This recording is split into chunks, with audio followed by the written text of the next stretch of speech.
So picture this. You're sitting on your couch, right? You've just poured yourself a cup of coffee, and you open up your investment app on your phone. Oh, I know this feeling. Yeah, you know exactly where this is going. The screen lights up, and right there in front of you, the S&P 500 and the NASDAQ are just glowing green. Just completely surging. Right. They're hitting all-time highs again.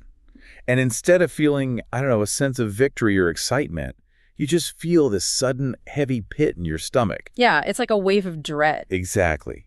Your thumb is hovering over the buy button to execute your monthly contribution, but your brain is just screaming at you that this has to be a trap. Because you feel like you're buying at the absolute peak. Right. You are absolutely terrified that the literal second you transfer your hard-earned cash into the market, the entire global economy is just going to collapse. Yeah. And you're going to be the sucker who provided exit liquidity right at the top. It's so common, and honestly, it is a visceral, almost biological reaction. I mean, you look at those green arrows, and your amygdala, that fear center in your brain, it doesn't process it as wealth creation. No, it really doesn't. It processes it as standing on the edge of a sheer cliff. You know, this isn't just standard caution. It's actually a heavily documented cognitive bias called regret avoidance. Regret avoidance. Okay, let's unpack that a bit. Yeah, so the human brain is wired to feel the pain of a financial loss that comes from a proactive action, like, say, actively choosing to buy at the top about twice as intensely as it feels the pain of missing out on gains by just doing nothing. Wow, twice as intensely. So doing nothing just feels safer. Exactly. We convince ourselves that hoarding cash on the sidelines is this neutral, safe state.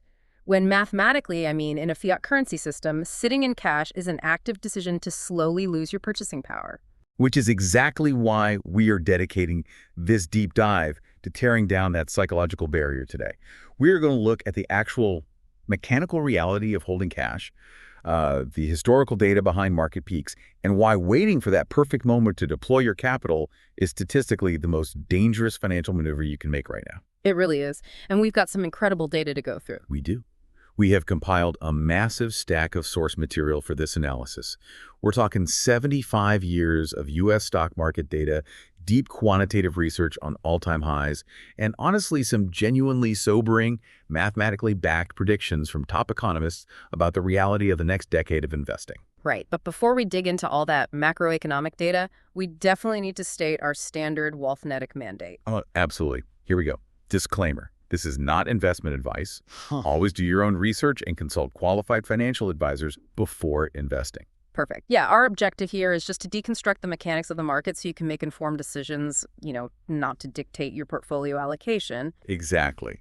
Okay, let's unpack this. Let's start by addressing the fundamental terror of the all-time high. The big, scary ATH. Right. Because the prevailing narrative out there is that an all-time high represents a balloon that's been stretched to its absolute physical limit, right? Like it's just waiting for a pin drop to explode. That's how it feels, yeah. But when I was looking at the source material, analyzing this 75-year data set on the S&P 500, this is looking from 1950 all the way up to the present day. The frequency of these peaks just completely shatters that whole balloon narrative. It really does. The numbers are staggering. Yeah. Over that period, the index has hit an all-time high 1,325 times. Which is just a crazy number to wrap your head around. It is. If you average that out, that is roughly 17 all-time highs every single year. And that frequency right there, that is the key to dismantling the fear. Because when an event happens more than once a month for 3/4 of a century... It's not a rare event anymore. Right. It ceases to be a black swan event. It's literally just the baseline operational state of a healthy, functioning economy. That makes a lot of sense. Yeah, people often try to conceptualize this using biological metaphors, like a child growing, right? Every time you mark their height on a door frame, technically they're at a new all-time high. Oh, like that. And you don't panic that they're suddenly going to shrink tomorrow just because they've never been this tall before. You just accept that growing is what they do. Right. But wait, while that metaphor is comforting, I feel like it kind of misses the underlying financial mechanism. Because companies aren't biological organisms that are just magically destined to naturally grow. No, that's a very fair point. They aren't. Right. So the mechanism driving those 17 annual all-time highs, it's actual tangible value creation. It's the compounding nature of retained earnings. Exactly. It's what the companies are actually doing with their money. Right? When a publicly traded company generates free cash flow, they don't just, stuff it under a mattress. They reinvest it into research and development. They go out and acquire competitors. They do share buybacks. Yes, share buybacks, which concentrates the equity value for existing shareholders. And they pay dividends, which investors then take and reinvest right back into the market. It's this continuous, self-perpetuating cycle of capital expansion. Precisely.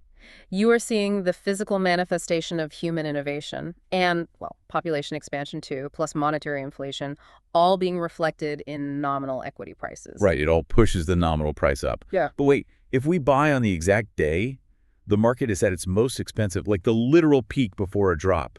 Aren't we mathematically doomed? That is the assumption, right, that buying at the absolute peak guarantees terrible forward returns. But the data tells a completely different story. Okay, lead on me. So if you track the historical performance, investing your capital on a day the market hits a brand new all-time high versus investing on just any other random non-peak day, it yields a statistically negligible difference over a 5-year horizon. Really? Negligible. I actually have the specific percentage spreads right here from the sources. Oh, perfect. Yeah, read those off. So if you deploy capital on an all-time high, your average annual return over the subsequent 5 years sits at about 10.5%. Okay.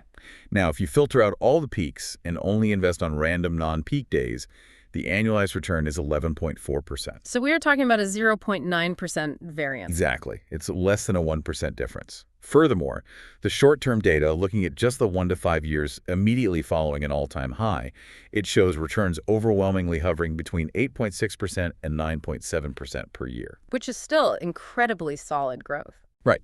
So the statistical reality is that momentum just breeds momentum. A market breaking new highs is usually signaling really strong underlying corporate fundamentals, not an impending crash. It is. However, and this is a big however, we cannot let the historical safety of all-time highs lull us into a false sense of security about the current macroeconomic environment. Ah, right. Because things are looking a little different right now. Very different. The mechanics of the last decade are simply not going to map cleanly onto the next. The sources we are analyzing today feature some pretty stark warnings from prominent quantitative researchers and even a Nobel Prize-winning economist. Yeah, and their models project a severe deceleration in U.S. equity returns, right? Severe is the right word. We're looking at probability models suggesting the S&P 500 might yield an annualized return of just 3.1% over the next 10 years. 3.1. Wow. And in the more pessimistic scenarios, that number drops to 1.3%. Yeah. Okay, let's just frame that 1.3% against the macroeconomic backdrop for a second. Yeah. Because a nominal return of 1.3% is essentially a negative real return. Oh, absolutely. Right, because if the baseline consensus for inflation over the next decade settles around, say, 2.4%, Yeah. a portfolio that's only returning 1.3% is actively suffering from a silent, continuous erosion of purchasing power. You're losing money in real terms every single day. Exactly. The number on your app might tick up slowly, but your actual wealth, your ability to go out and buy goods and services is contracting. Right. So we need to unpack the why here. Why are these forward-looking models projecting near-zero real returns for a market that is fundamentally designed to expand? Well, the primary driver of this projected deceleration is a massive valuation anomaly. Okay, a valuation anomaly. Yeah, to understand this, we have to look at the mechanism of the CPE ratio that stands for the cyclically adjusted price-to-earnings ratio. Right, because standard PE ratios can be pretty flawed, right? Oh, completely. Standard PE ratios can be heavily distorted by just a single year of volatile earnings. Like, remember what we saw during the 2020 pandemic lockdowns?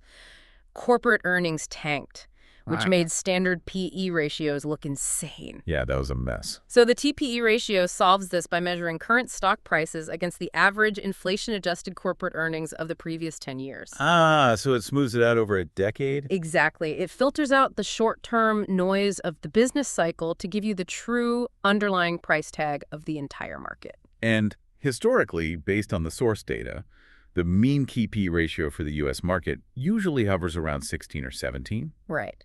And at that multiple, you're basically paying a reasonable premium for $1 of corporate earnings. But the current data shows the U.S. market trading at a key P ratio near 40. Near 40. We are approaching a 150% premium over the historical average. Which is wild. And that brings us to the mathematical gravity of multiple compression. Multiple compression, Wow. break that down for us. Okay, so when you pay a KP of 40, your earnings yield, which is the actual profit generated per dollar you invested, is exceptionally low.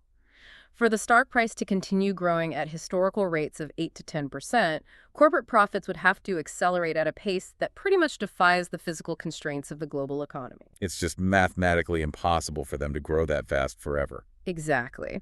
So if investor sentiment simply cools off and the market decides, you know what, it only wants to pay a KP of 20 for those exact same earnings, the multiple contract. It compresses back down to a normal level. Right, and that multiple compression acts as a massive mathematical drag. Even if the underlying companies continue to grow their revenue by, say, 5% a year. The stock price will still remain flat or even decline. Exactly, because the valuation premium that everyone was paying is deflating. Wow. Okay, here's where it gets really interesting, though. Let's layer in the structural mechanics of the S&P 500 itself, because this isn't a scenario where all 500 companies are uniformly overvalued. Right. Oh, definitely not. It's incredibly lopsided right now. Right. The index is market cap weighted, which creates severe concentration risk. When I was reviewing the breakdown of the index's total return over the last 24 months, it's being disproportionately driven by just a tiny micro cluster of technology and AI, quote-unquote, hyperscalers. It's an incredibly fragile structure when you look under the hood. The best way to visualize a market cap weighted index with this level of concentration is to picture a massive cargo ship. Okay, a cargo ship. I'm picturing it. Right now, almost all the heavy freight, we're talking trillions of dollars of market capitalization, has been stacked at the absolute front of the bow. Just all piled up right at the front. Yep. Now, in calm waters, with the hype cycle pushing them forward, the ship moves incredibly fast, but the center of gravity is dangerously distorted. Because the market is pricing these AI hyperscalers for absolute perfection. Exactly. They are being valued under the strict assumption that their massive capital expenditures in AI infrastructure will just seamlessly translate into monopolistic free cash flow for the next century. And if that transition takes 5 years instead of 2, or, what if AI software margins are just competed away down to zero by open source models? That's the real danger. If those specific companies miss their earnings targets by even a fraction, their multiples will compress violently.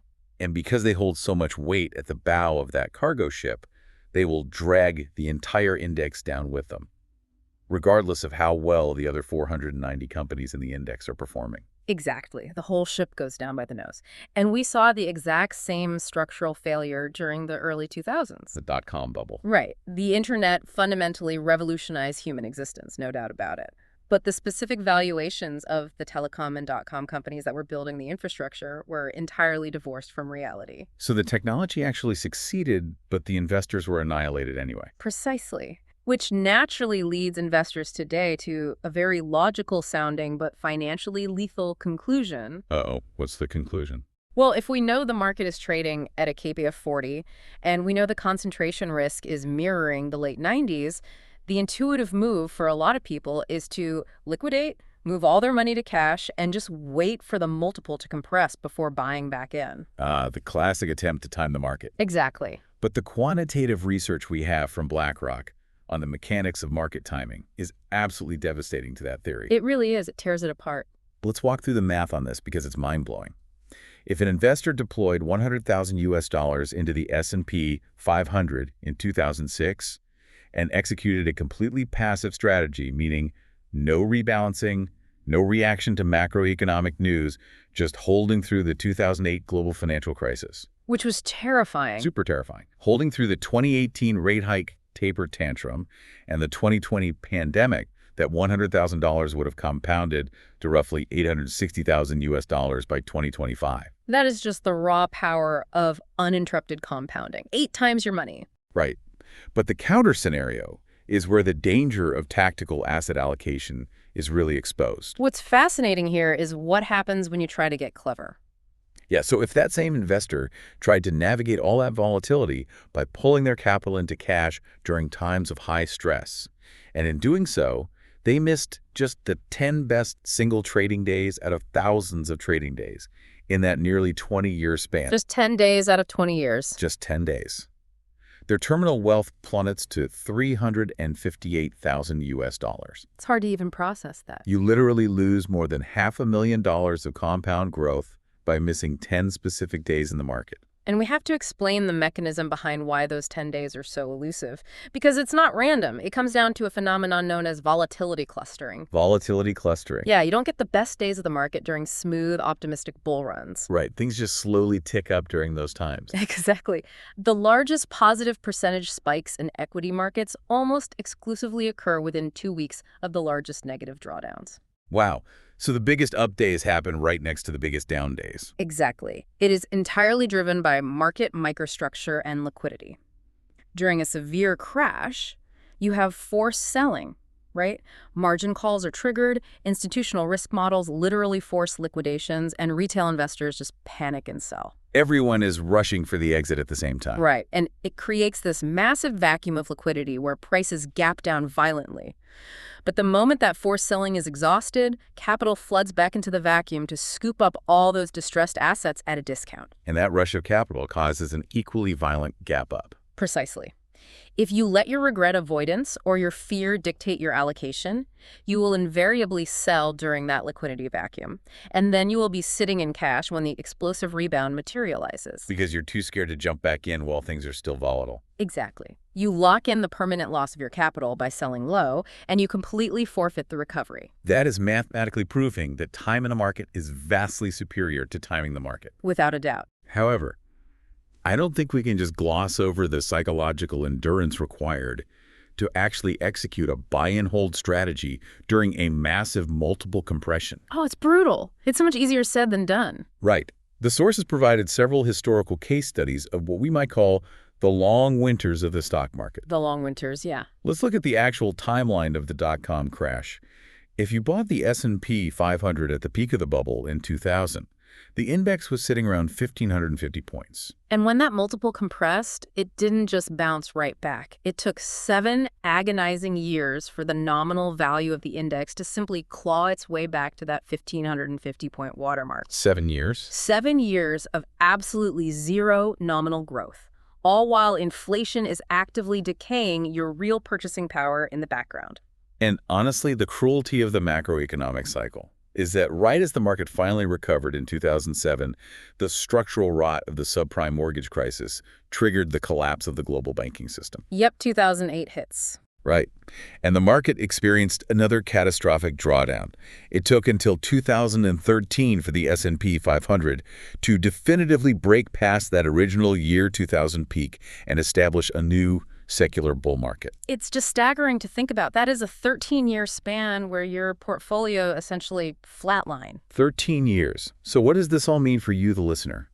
If history shows we might have to wait 7 to 13 years to recover from a badly timed peak, how do we invest without losing sleep? Because we saw similar structural winters in the 1970s too, right? We did. The 1973 energy crisis and the subsequent stagflation triggered a massive drawdown from a peak of 121 points. And that also took 7 full years to recover. And that was exacerbated by double-digit inflation.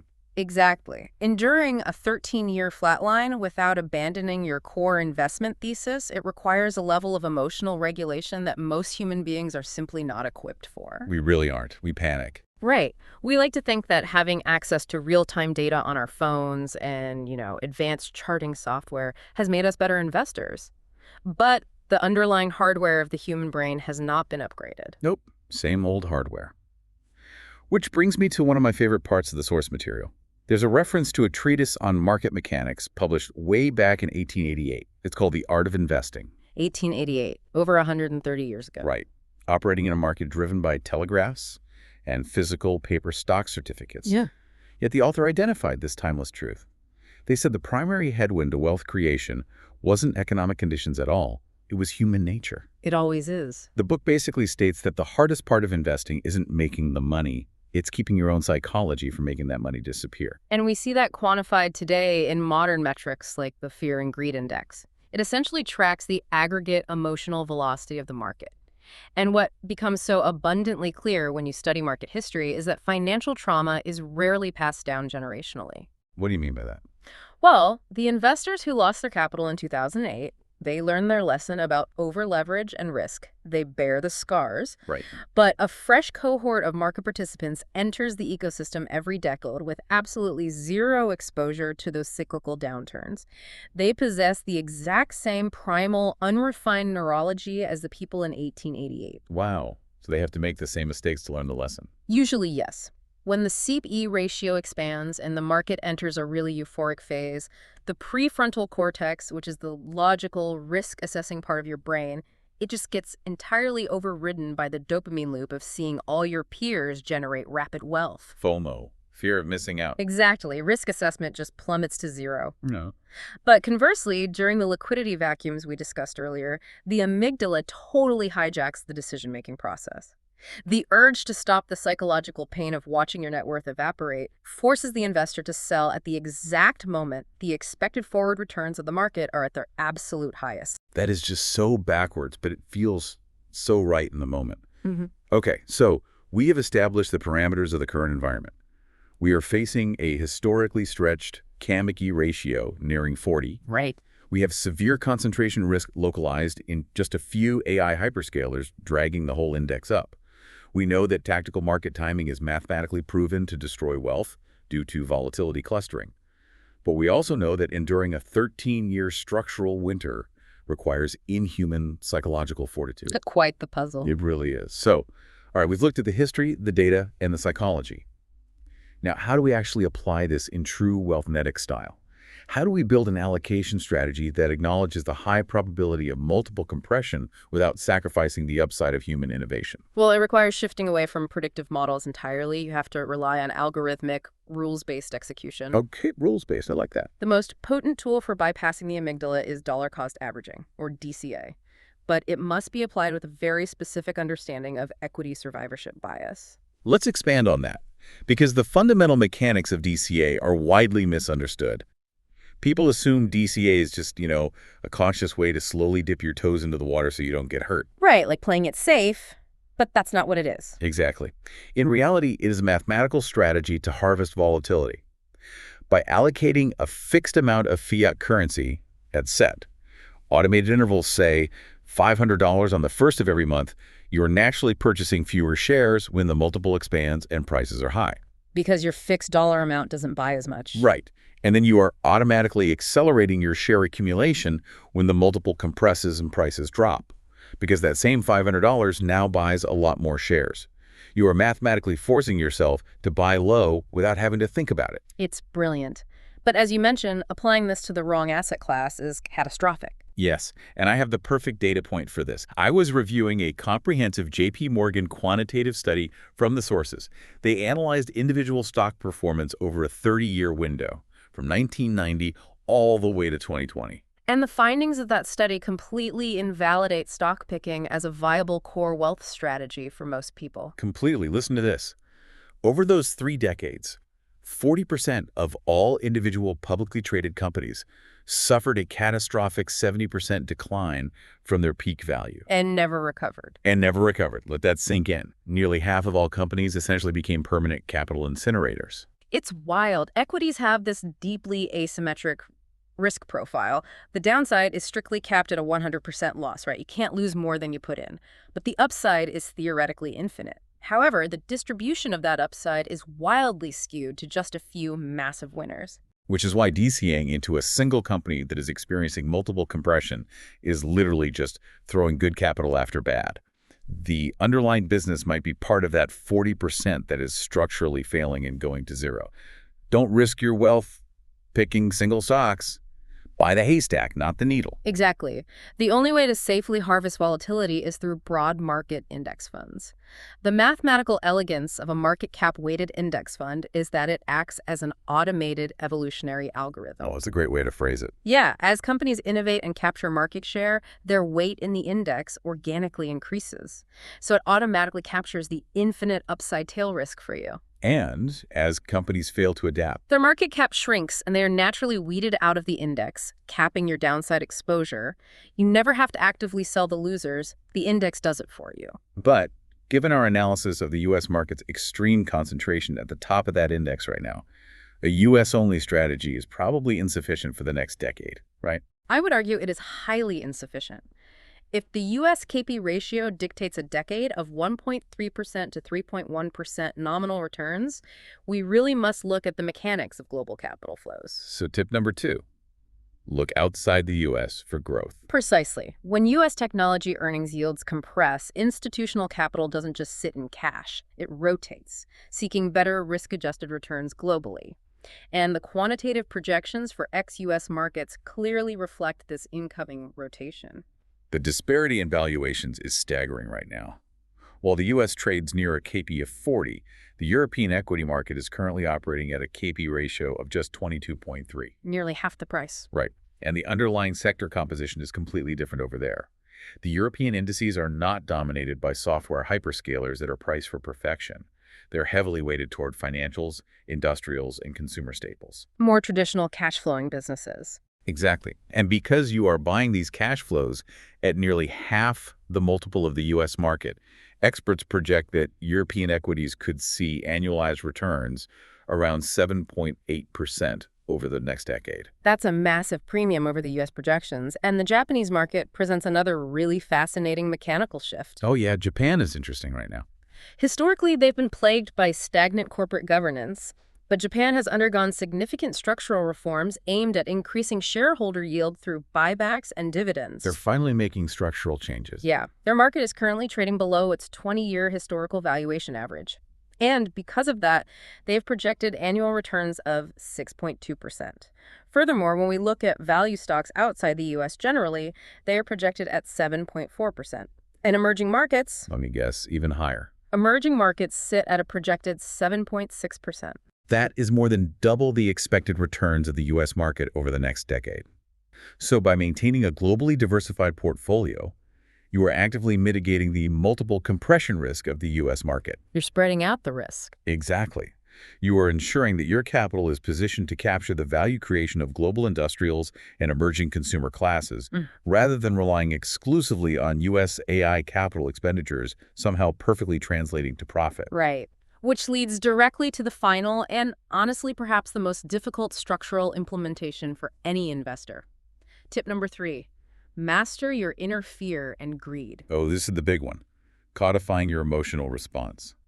We discussed how the brain just completely breaks down during market stress. So the solution is to remove the brain from the execution process entirely. Yes. Professional institutions utilize what are called investment policy statements. These are rigid, pre-written frameworks that dictate exactly how capital will be managed under specific stress scenarios. Like a prenup for your investments. Basically. And retail investors must adopt the exact same infrastructure. You do not determine your risk tolerance while the volatility index is spiking and the market is gapping down 20%. No, because you'll just panic. Right. You determine it today in a state of baseline calm. You sit down and analyze your asset allocation.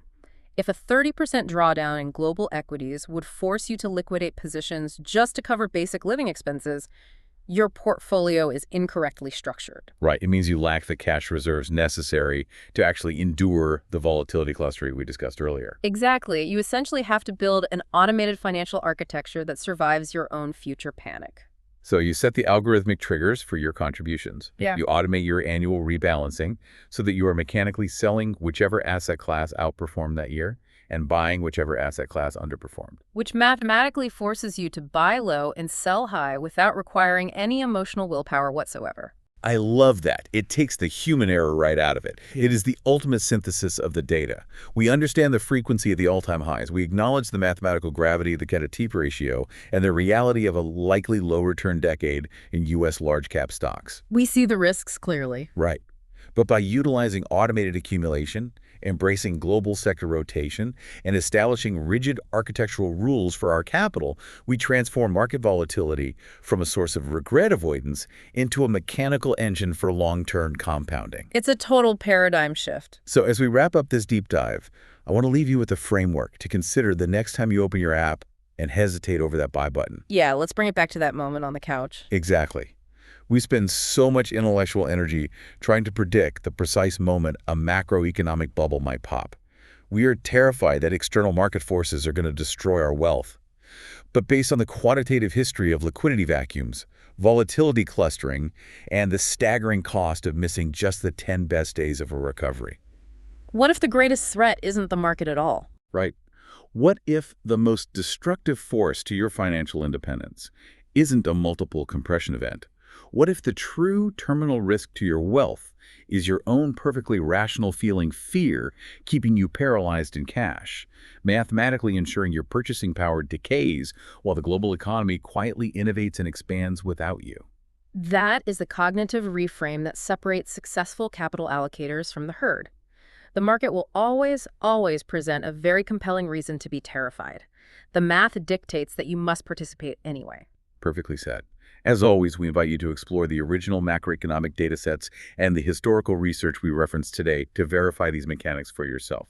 If you found this deep dive valuable, or if you know someone who is currently sitting on a massive cash position paralyzed by regret avoidance, please share this analysis with them to help them break that cognitive loop. It could honestly save them a fortune in the long run. Absolutely. Make sure to subscribe to the Wealthnetic channel so you don't miss our future quantitative breakdowns. And drop a comment below telling us exactly which market mechanism or financial framework you need us to deep dive into next.